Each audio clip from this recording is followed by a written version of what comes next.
না, কারণ এই কার্যক্রমে আমাদের সকলের সহযোগিতা প্রয়োজন, প্রতিটি মানুষের সহযোগিতা প্রয়োজন।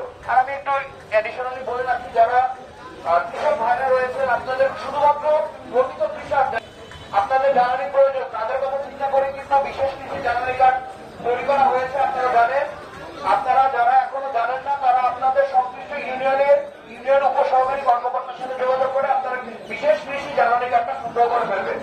ইনশাল্লাহ আমরা সকল কিছু নিয়মের মধ্যে যখন নিয়ে আসবো, ইনশাল্লাহ আর কোনো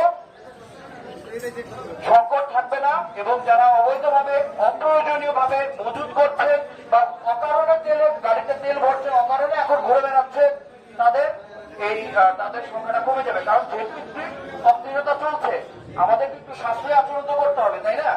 আগে আপনি সারাদিন ঘুরে বেড়াতেন, এখন কি সারাদিন ঘুরে বেড়াবেন না? রে ভাই, আমরা এখন একটু সচেতন হব, প্রয়োজন ছাড়া বের হবো না।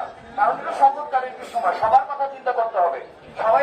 সবারই প্রয়োজন রয়েছে, কিন্তু প্রয়োজনের বেশি আমরা কাজ যেন না করি, সেক্ষেত্রে আমরা একটু সচেতন হবো। আমি সকলের সহযোগিতা কামনা করছি এবং আমাদের এই পাম্পে এখনই আমরা এটা কার্যক্রম শুরু করছি। ইনশাআল্লাহ সমস্যার জন্য প্রয়োজন অনুযায়ী আরো অন্যান্য সমন্বয় করা হবে। ধন্যবাদ।